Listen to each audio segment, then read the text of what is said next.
Hello, and welcome back to Amplify with Purpose. Today, we are setting the table with emotional intelligence in leadership. And trust me, it's not just a sprinkle of parsley, it's the filet mignon of your leadership feast. We are so delighted, as usual, to have the maestro of leadership coaching, Christo. Welcome back, Christo. You are going to help us cook up an unforgettable dish. Hi, Odette. Thank you very much. Really looking forward to today's session. I believe it's absolutely key in life and in leadership. So yeah, let's get into it. Awesome. So, my first question is, what is emotional intelligence and why should leaders even care? Great question, Odette. I think it's the ability to recognize, the emotion of yourself and the people that you lead, and with that awareness, to guide them forward. So, that word comes up again, awareness. How does it affect leadership, or how does it involve in leadership? I think it really drives. It's a key aspect that drives leadership. Think Mm, of the ability to manage your emotions and then navigate, those that you lead. absolutely. So, I use the word care, not carelessly, but actually because I believe that leaders need to care. And I don't just mean like the warm and fuzzy, when people hug and you send a little emoji. It's that C is for comprehension. Leaders have to understand what is bubbling under the surface, whether it's for you, for your team, or for that feisty customer. Think of it as the gut feeling you can actually put into words. Next, we have to move on to A, which, like you've just said, is awareness. It's the internal GPS. If you don't know where you are emotionally, how can you guide anyone else? It's about being in tune like a musician with their instrument. And then, of course, we need regulation.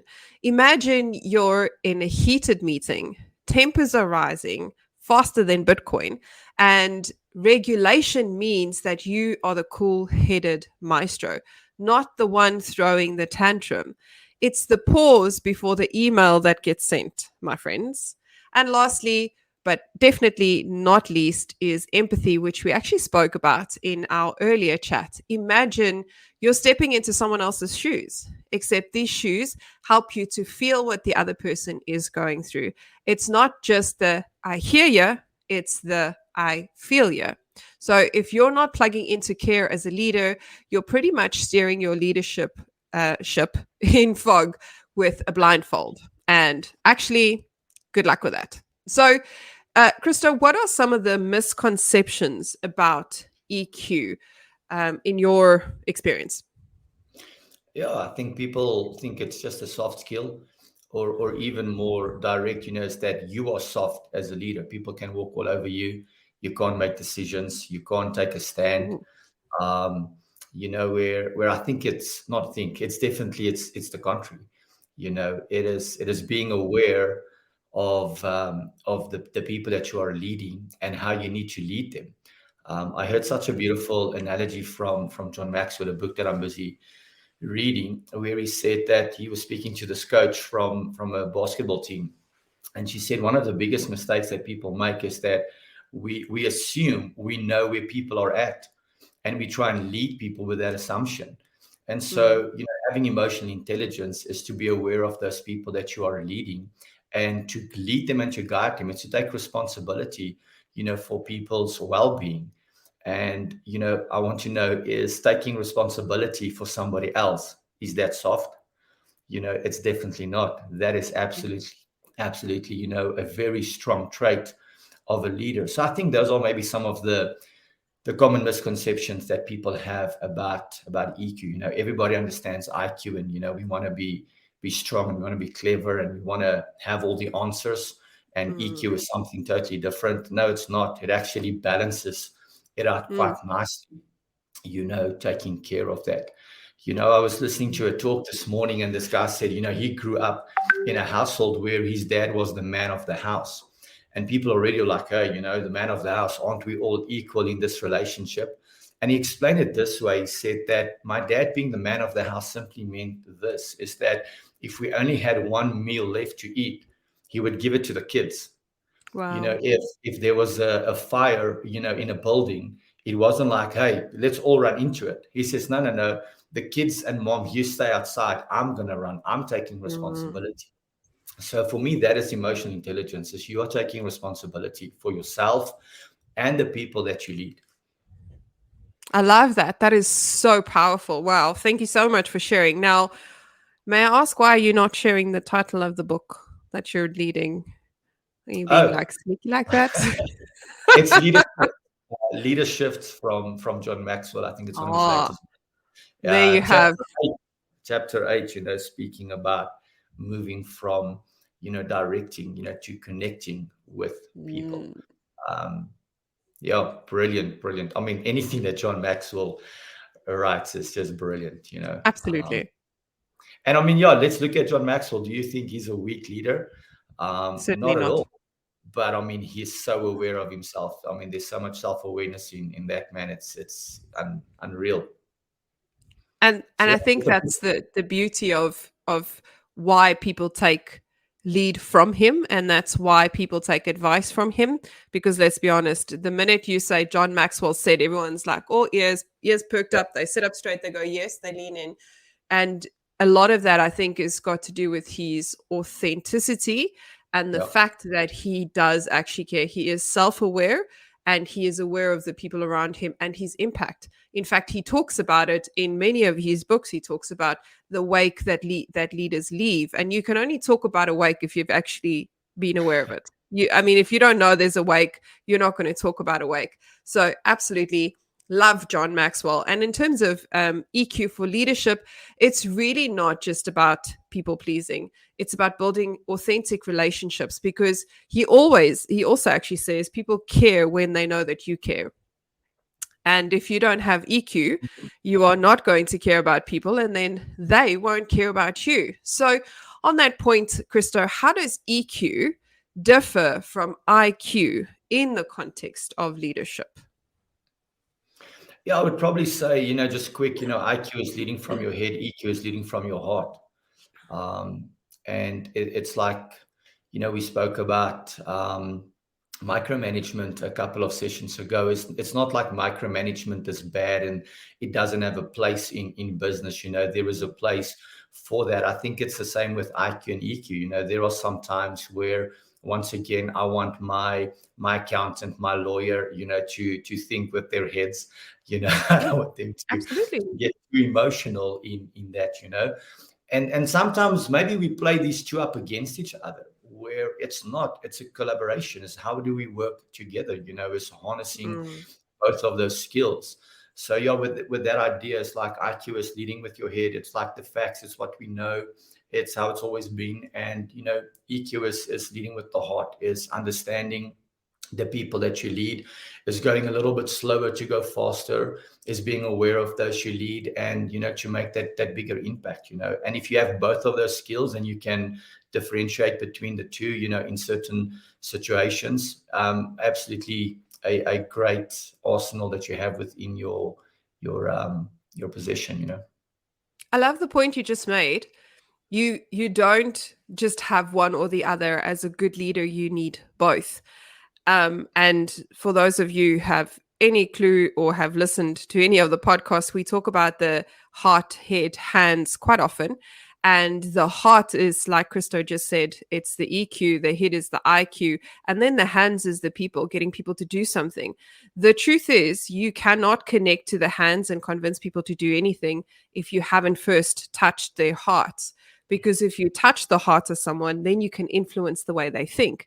If you think about changing anything, one of my first strategies when I join a new organization or where I go into a place or I meet a new person is I'll pay for lunch. And that's not just about being generous. that's about reciprocity, and that's connecting with the person. I don't want that person to come and meet with me and feel like meeting with me is a burden. It's got to be a pleasure to have a conversation with me. So I pay for lunch, I pay for coffee, and it's not a power play. It's I'm connecting, I'm showing you that I'm care. I'm putting my money where my mouth is. I'm investing in this relationship.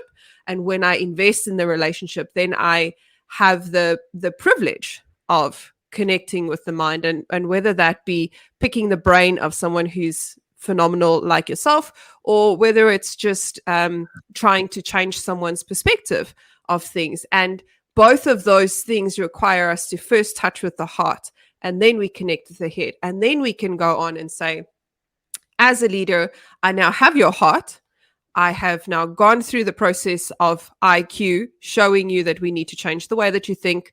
Now you can act in line with whatever the goal of the organization is. So, Christo, would you mind sharing with us some real world examples of EQ in action? I mean, it's a very fluffy term, so to speak, and it can be very hard to pin it down. So how about you share with us some real stuff about EQ in action? Yeah, so you mentioned earlier about care. So I have this thing about, the fundamentals of leadership, and the first point that I have, or the first fundamental, is you have to care for people. How do you care for them? It's simply, you need to find a need, you need to fulfill a need, and you need to follow up on a need. So I'll give you this example. I was working with somebody, and I saw that they're really struggling. It's a high performing individual, a very like IQ driven type of individual. And, they just always keep on going, working till the midnight, burning the midnight oil. But I could see that, something is just a little bit off.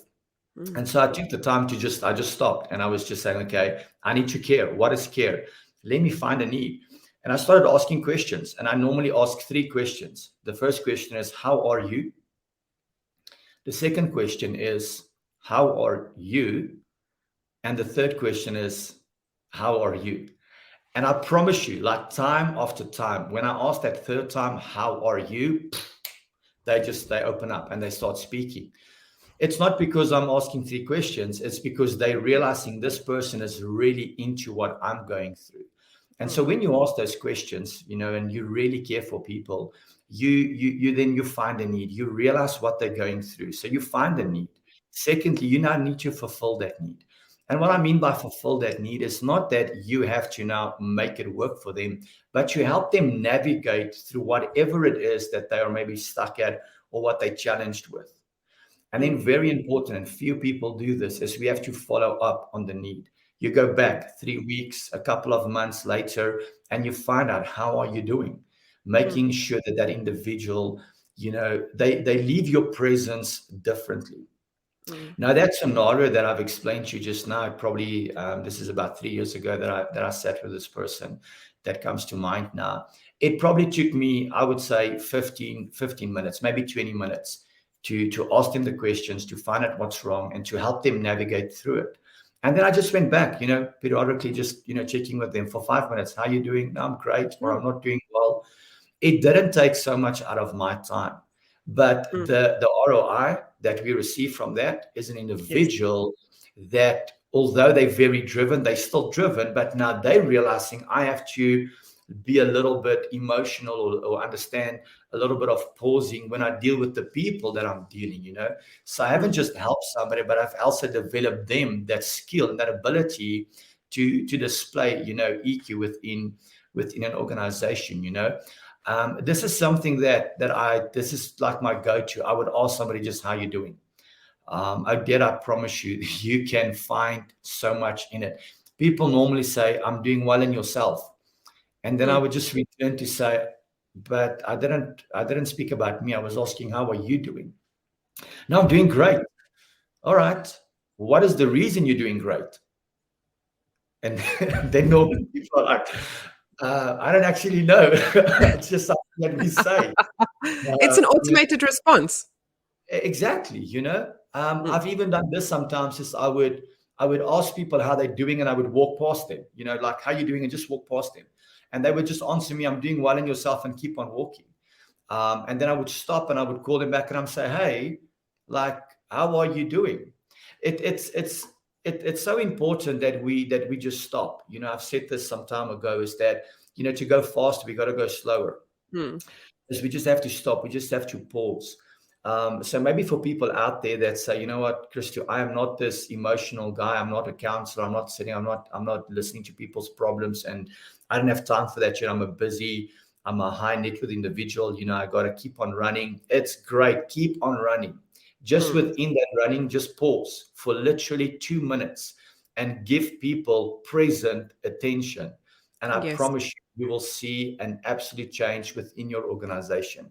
It's like John Maxwell says, nobody cares how much you know until they know how much you care. It's Correct. not that people don't care about information or what you know. It's just first comes emotional intelligence. Then you can bombard me with all the things you want or what you desire.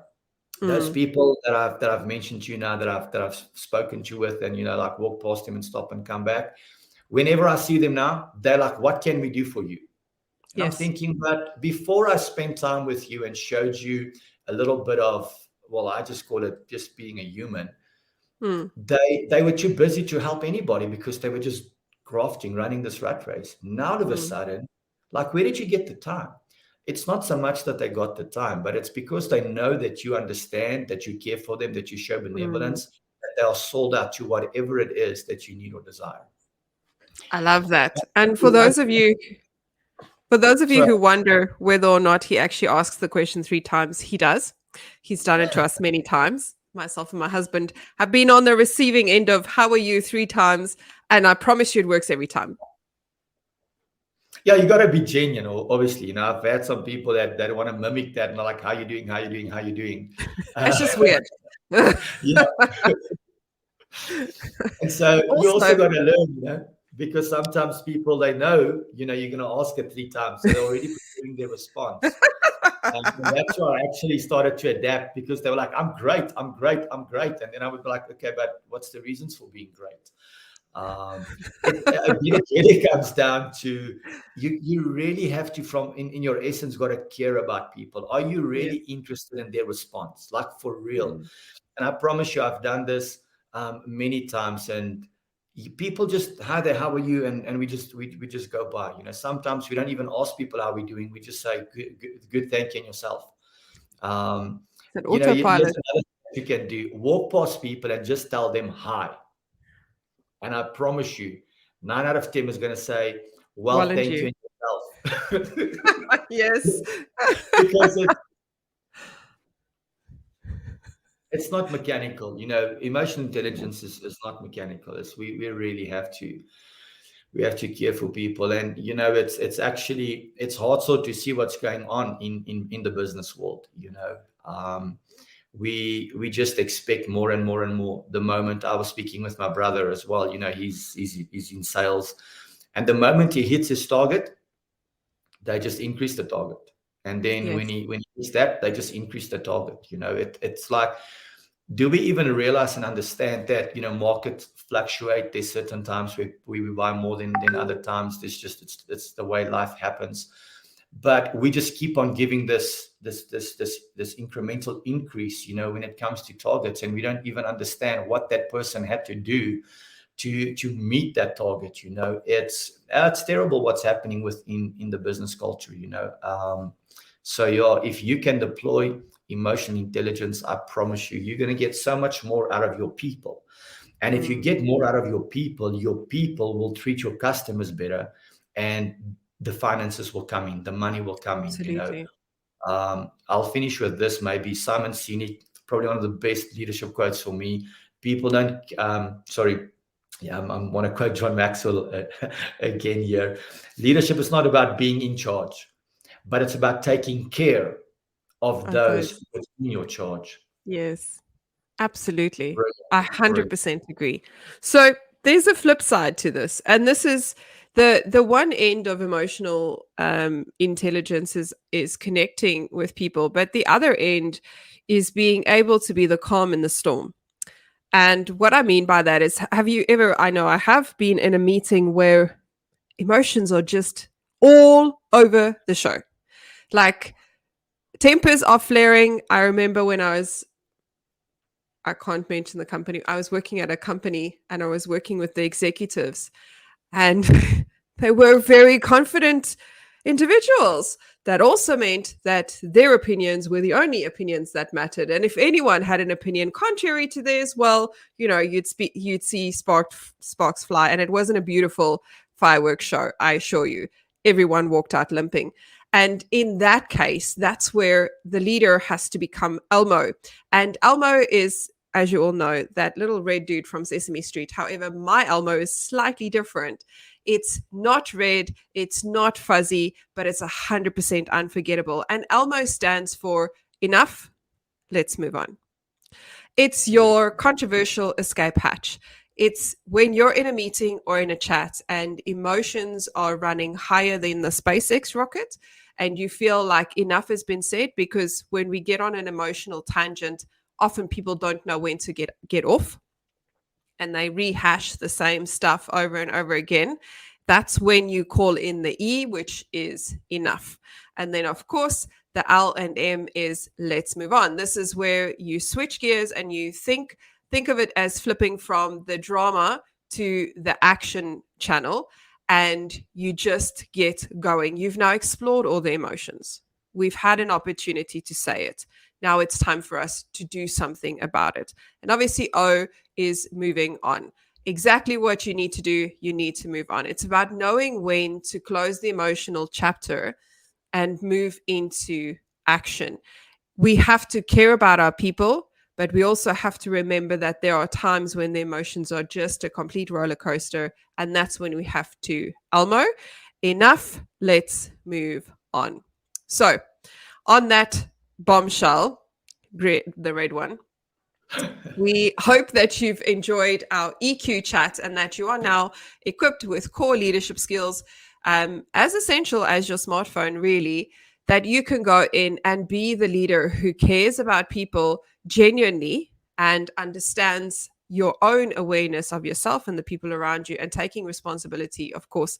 And then when things get just a little bit too rough or too hot in the kitchen, enough, guys. Let's move on. Christo, thank you so much for joining us once again on the show. It has been an absolute pleasure having you. Thank you very much. Appreciate it. Well, guys, on that note, thank you so much for tuning in. Remember to hit that like button and share the wisdom. Don't forget to subscribe so that you can get some more leadership nuggets on this show, because you're not going to get this kind of gold anywhere else. See you next time. Have a good week.